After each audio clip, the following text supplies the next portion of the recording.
Assalamualaikum dan selamat pagi. Saya Ainun Kalisha binti Muhammad Jalil dan saya Nurkisha Akilah binti Munizam. Kami melaporkan secara langsung dari SMK Mat Kilau untuk liputan khas Sukantara 2025. Ketika ini, murid-murid sedang beratur di dataran sejak jam 7.30 pagi. Guru kelas sedang mengambil kehadiran pelajar sebelum Sukantara dimulakan. Cuaca pagi ini cukup indah untuk menyemarakkan semangat kesukanan. Mari kita ikuti perjalanan dari awal hingga ke garisan penamat. Sebelum bermula, semua peserta menjalani sesi pemanasan badan bagi mengelakkan kecederaan dan mempersiapkan diri untuk bersaing secara sihat.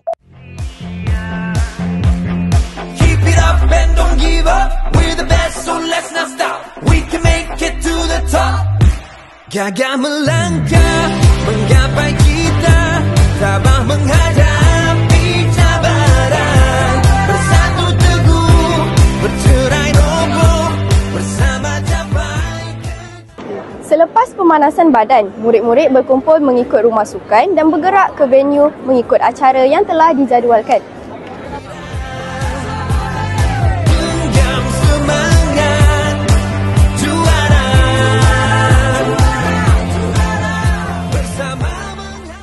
Sukantara dimulakan tepat jam 8 pagi.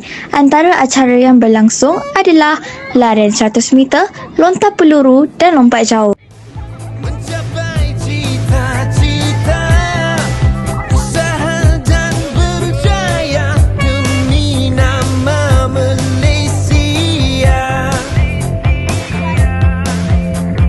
Keep it up and don't give up.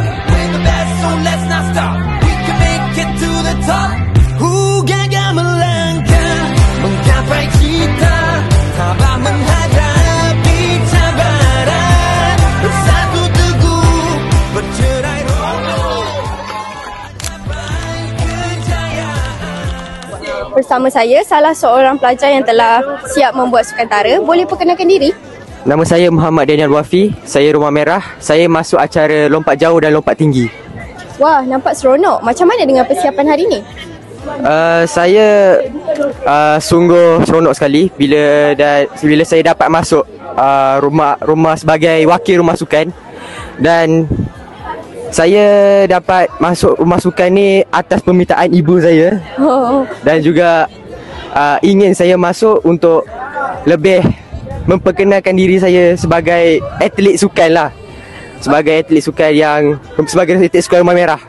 Okey, terima kasih Daniel. Sukantara bukan sahaja medan pertandingan tetapi juga lambang semangat dan kesukanan antara murid. Dengan usaha dan kerjasama, kita bukan sahaja dapat menjulang nama rumah sukan tetapi juga dapat membina kekuatan diri. Teruskan berjuang dan jangan mudah mengalah. Dari padang ke puncak kejayaan, SMK Mat Kilau pasti cemerlang. Sekian sahaja laporan daripada kami. Saya Nurkisha Akilah binti Munizam dan saya Ainun Kalisha binti Muhammad Jalil. Jumpa dalam liputan yang akan datang. Nanti semua yang terbukti.